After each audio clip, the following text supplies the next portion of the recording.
Our weekly immigration news roundup is brought to you by the law firm of Figueroa and Associates. For a consultation on any immigration or legal matter, please call 855-768-8845. That's 855-768-8845. For full stories and more immigration news, visit www.theimmigrantsjournal.com. That's www.theimmigrantsjournal.com.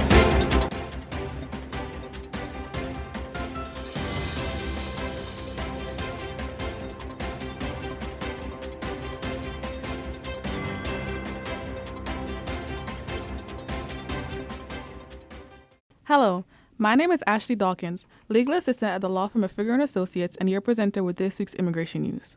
We begin with New York, where undocumented cleanup workers are the forgotten heroes of 9/11. An estimated 2,000 undocumented immigrant workers and volunteers took part in the efforts to clean up Ground Zero in the months following the 9/11 attacks. Yet, for more than 2 decades, many have continued to languish on the margins of society without the opportunity to obtain legal residency or citizenship. A 2021 bill introduced by Representative Alexandria Ocasio-Cortez aimed to provide undocumented 9/11 workers with a pathway to citizenship, but the legislation has failed to make any headway in Congress. Some workers have had random allergic reactions, sinusitis, and acid reflux due to the months working without proper safety equipment. Other workers also develop chronic illnesses, such as cancer, and it is estimated that at least 2,000 have died in the past 2 decades due to 9/11-related illnesses. There are 9/11 forgotten heroes. Nationally, the White House struggles to appease liberal allies on immigration. The Biden administration is walking on eggshells to appease Democratic mayors and governors who are facing increasing pressure over how to deal with the influx of migrants. That tricky relationship highlights key Democratic weaknesses on immigration, an issue where Republicans have largely set the agenda, including methods such as busing migrants to left-leaning cities across the North. New York City Mayor Eric Adams last week pointed to the approximately 100,000 migrants who have arrived by bus in his city over the last spring, saying the issue will destroy New York City. That characterization was a dramatic escalation that has been brewing for months. Governors in New York and Massachusetts declared states of emergency over the issue in the summer, and Adams did so for his city last fall. And while New York Governor Kathy Hochul has deemed it as an asylum seeker crisis, she's butted heads with Adams by resisting his calls to send migrants to shelters elsewhere in the state. Hochul has also taken care not to alienate the White House, which hosted her last month for talks on how to improve state-federal coordination. Adams' combative approach has all but burned his bridges with the Biden administration and rankled immigration advocates.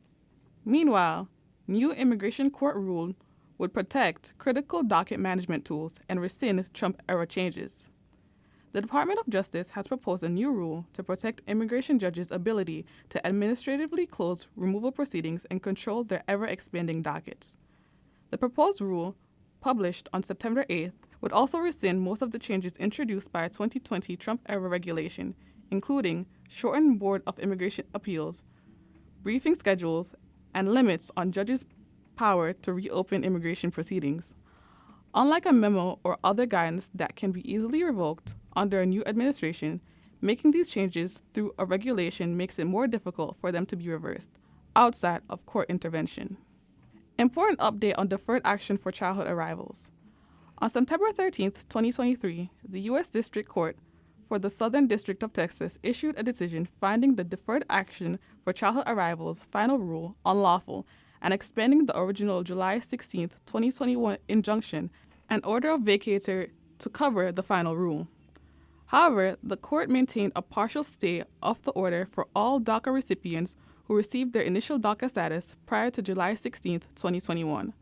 Accordingly, current grants for DACA and related employment authorization documents remain valid until they expire, unless individually terminated. However, USCIS will continue to accept and process DACA renewal requests and accompanying applications for employment authorization under the DACA regulations, as it has since October 21, 2022, in accordance with this decision. USCIS will continue to accept initial requests, but per the order, not process initial DACA recipients. Currently, valid grants of DACA and related EADs will continue to be recognized as valid under the final rule. This means that individuals with DACA and related EADs do not have to submit a request for DACA or employment authorization until the appropriate time to seek renewal. DHS proposes to modernize and improve the H-2A and H-2B programs.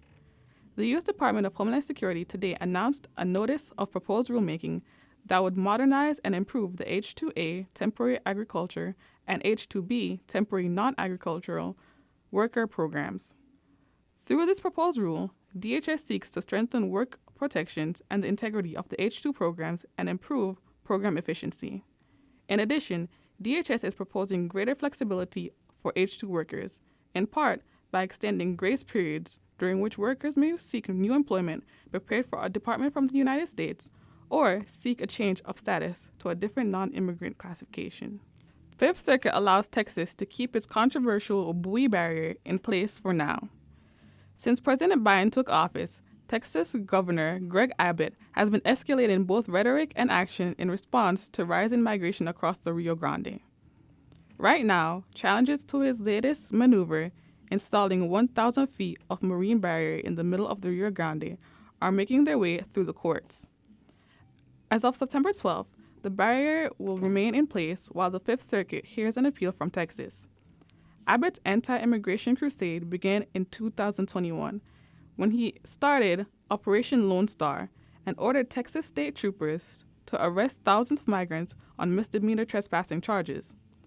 When migrants began crossing the border in Del Rio, Texas, he ordered state and National Guard troops to deploy shipping containers as walls and string razor wire along the riverbanks. Then in July 2023, he installed his marine barrier. Days later, the Department of Justice sued, and on September 6, a federal judge ordered Abbott to take down the barriers, finding that they violated the Federal Rivers and Harbors Act.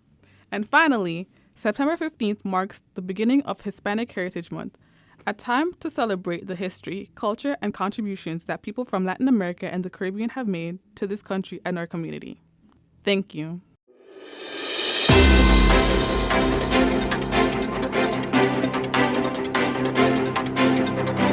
Our weekly immigration news roundup is brought to you by the law firm of Figueroa and Associates. For consultation on any immigration or legal matter, please call 855-768-8845. That's 855-768-8845. For full stories and more immigration news, visit www.theimmigrantsjournal.com. That's www.theimmigrantsjournal.com.